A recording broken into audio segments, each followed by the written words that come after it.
Every time someone turns up dead in that lake, it does seem to lead to you. T'avais la pêche, l'assurance, le charisme. Moi, j'ai kiffé. Hein. La compétition va encore monter d'un cran. Adventurous. Fashionable. Not finished yet. Why are you doing this? We're gonna get a star. I thought that was a trap.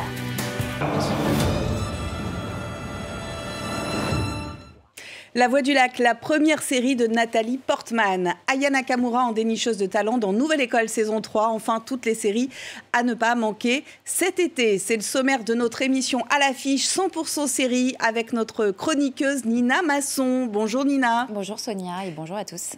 Et on commence par La Voix du Lac. C'est difficile à croire avec une telle carrière. Mais la star américaine Nathalie Portman joue dans une toute première série. Et oui, première fois en 30 ans de carrière, Nathalie Portman tient donc le premier rôle d'une série.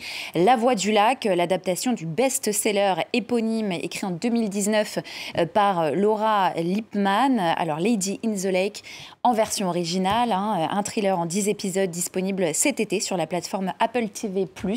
Nous sommes en 1966 aux États-Unis à Baltimore et on va suivre le destin de deux femmes, celui donc de Maddie, incarnée par Nathalie Portman, une mère au foyer juive qui cherche à enterrer son passé pour tenter de se réinventer en journaliste d'investigation. Elle va enquêter justement sur la disparition de Cléo, une Afro-américaine qui fréquente les bas-fonds de Baltimore pour s'en sortir avec ses deux enfants et dont le corps a été retrouvé au fond d'un lac. On va regarder la bande-annonce et on va en profiter pour écouter l'actrice qui incarne Cléo, Moses Ingram. Écoutez et regardez. I can't just be someone's wife. You never wanted to do anything else. I never tried to do anything else. Did you ever wonder why? Your writing dreams ruined your life. Now you wanted those same dreams to rewrite it. But why did you need to drag my dead body into it? C'était magnifique de voir une femme avec un parcours aussi compliqué. J'espère que les gens sortiront de cette expérience avec un peu plus d'indulgence. Lorsque nous regardons Cléo sur le papier, nous nous disons « Oh mon Dieu, je ne peux pas croire qu'elle ait fait tout ça ». Mais les gens prennent ces décisions pour une raison lorsqu'ils y sont contraints. J'espère que les gens s'en souviendront. Voilà, les images sont magnifiques. C'est une série, Nina, qui brosse en miroir le portrait de deux femmes qui ont soif d'émancipation. Oui, l'une vivante, l'autre morte, l'une blanche, l'autre noire, Maddie et Cléo, qui livrent chacune leur regard et leur expérience sur le prix à payer lorsque l'on souhaite s'émanciper. Alors à cet égard, c'est toute une société raciste qui est dépeinte, puisque lorsque Cléo disparaît sous les eaux du lac, eh bien, le crime n'est pas médiatisé. La victime devient la femme du lac. Et c'est en fait Maddie, donc Nathalie Portman, en apprenti journaliste d'investigation, qui va nommer cette femme et lui redonner une place dans la société misogyne et raciste de l'époque. Donc la série propose aussi toute une réflexion sur le journalisme et sur le monopole de la parole, qui est bien souvent une parole blanche et masculine. Quelle surprise! Est-ce que c'est ce qui a séduit Nathalie Portman dans le projet? Oui, c'est cette dimension intersectionnelle du scénario qui a plu à l'actrice. Intersectionnalité également entre la communauté noire et juive de l'époque, unie donc dans un même combat en faveur des droits. Mais pour moi, c'est la force du scénario qui fait aussi sa faiblesse, puisqu'à force de dérouler ces fils multiples, celui du racisme, celui du patriarcat, celui de la violence, celui de l'enquête policière, eh bien, on finit par décrocher, je trouve, le jeu de Nathalie Portman, plus à l'aise que jamais dans le genre du thriller, nous pousse à rester jusqu'au bout. Elle est d'une puissance dramatique assez exceptionnelle, mais à part ça, je décroche. On passe à une série bien plus accessible, justement. Nouvelle École, saison 3, à voir sur Netflix. Oui, c'est l'un des événements de l'été sur la plateforme. Le programme à nouveau numéro 1 des contenus les plus regardés sur Netflix en France pour sa 3e saison. Alors, Nouvelle École, c'est quoi? C'est une émission qui sillonne la France à la recherche de la nouvelle pépite du rap français, avec à la clé 100 000 € pour le vainqueur.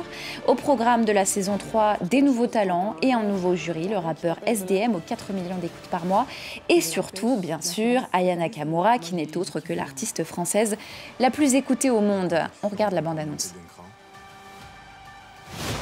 Nouvelle École saison 3. On rentre direct dans le vif du sujet. Vous êtes prêts? Je vais me régaler avec ça. Franchement, j'aime bien. Aya, elle envoie du lourd sac grand-mère. Ouais, c'est la bagarre, quoi. C'est trop ça que j'ai envie de voir, moi. Nouvelle saison, nouveau défi. Il en restera qu'un. Voilà, et c'est déjà la saison 3. Comment expliquer un tel succès, Nina? Bon, alors d'abord, on ne va pas s'en cacher, par la présence de la reine Anna Nakamura, qui apporte sa force tranquille un petit peu à cet univers très masculin, très cloisonné de l'univers du rap français. Et puis surtout du côté des candidats, l'émission élève largement le niveau pour cette saison 3.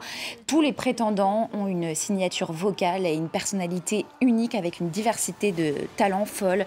On a du R&B avec Clara Charlotte, on a un timbre hors du commun avec Yorsi ou encore une assurance absolument foudroyante avec Kenz. Bref, c'est du très très haut niveau. Et peut-on apprécier cette série si on n'aime pas le rap? Eh bien, sur le papier, c'est clair que Nouvelle École s'adresse d'abord aux fans de rap, puisqu'une large place est faite à la musique tout au long des épisodes. Mais moi, justement, je conseillerais à tous ceux qui n'aiment pas ce genre de musique de tenter de s'y plonger, un peu comme Validé, que moi j'avais beaucoup aimé et dont la saison 3... Validé, ouais. Oui, excellent. La saison 3 arrive à la fin de l'année, on ne rattrape pas ça. Mais justement, Nouvelle École donne aussi à voir l'écriture rap en train de se faire. Elle décrypte de manière limpide les recettes de fabrication d'un hit. Et ça, c'est passionnant pour un spectateur novice, quelqu'un qui n'y connaît rien. Donc mélodie, rime, diction, écriture, présence scénique, coffre, tout est passé au crible, qui plus est dans un esprit cash, un peu à l'américaine finalement. Et ça, c'est assez rafraîchissant. Et puis, c'est aussi très instructif.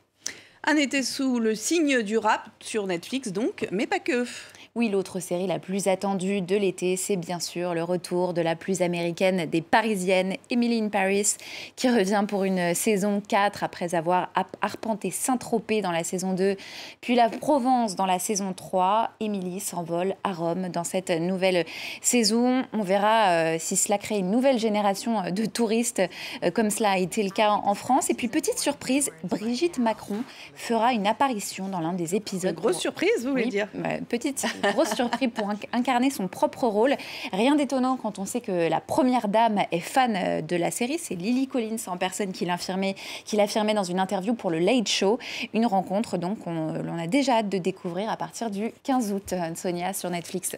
Qu'est-ce qu'on pourra regarder en attendant de découvrir cette rencontre au sommet sur le petit écran donc? Alors, je vous fais le programme sur Netflix. Toujours, la plateforme va enfin livrer le fin mot de l'un de ses plus gros succès avec la saison 8 de la série espagnole Élite. Il était temps. Autre grosse sortie de l'été, le retour de The Bear sur Disney+. La géniale série culinaire multi-récompensée qui récolte d'ailleurs 23 nominations aux Emmy Awards 2024. La cérémonie des Emmy Awards qui aura lieu le 15 septembre à Los Angeles. Grand retour également des Anneaux de pouvoir sur Prime Video, après une attente de presque 2 ans pour la série au budget record tiré donc de l'univers du Seigneur des Anneaux. Et qui dit Paris en été dit Jeux Olympiques. Netflix a décidé de miser sur l'événement avec plusieurs documentaires autour du sport, comme le nouvel essor de Simone Biles, qui suit la célèbre gymnaste dans son entraînement en vue des JO 2024. Oui, la légende Simone Biles, première gymnaste afro-américaine, championne des États-Unis à l'âge de 13 ans. Elle fait partie de celles et ceux qui font briller Paris lors de ces JO. L'américaine est l'une des plus grandes athlètes de l'histoire. C'est un mythe. Et elle fait en France son incroyable comeback après avoir surmonté une épreuve à la fois physique et psychologique il y a 3 ans aux JO de Tokyo, dont elle s'était retirée d'ailleurs. La quadruple médaillée d'or olympique se considère aujourd'hui comme une survivante. Elle qui a été victime du pédocriminel Larry Nassar, ex-médecin de l'équipe féminine américaine de gymnastique, condamnée pour abus sexuels. Et son incroyable résilience est à découvrir donc dans un documentaire en 4 épisodes, le nouvel essor de Simone Biles sur Netflix. C'est vertigineux. Merci Nina Masson pour vos conseils avisés. On vous retrouve à la rentrée pour une nouvelle saison 100% série dans l'affiche. Vous pouvez retrouver cette émission sur france24.com et tous nos réseaux sociaux. On se quitte donc avec quelques images de cette série. Le nouvel essor de Simone Biles. À très vite. It's not all about Jim. Like, life moves on. The Vogue cover gonna be like right there. You know what I'm saying? I'm gonna blow my baby up. She came back to the gym, Basically stay in shape. I'm going for another Olympic run.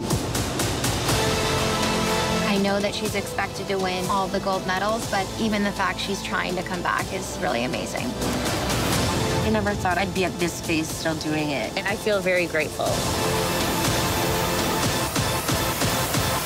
I get to write my own ending.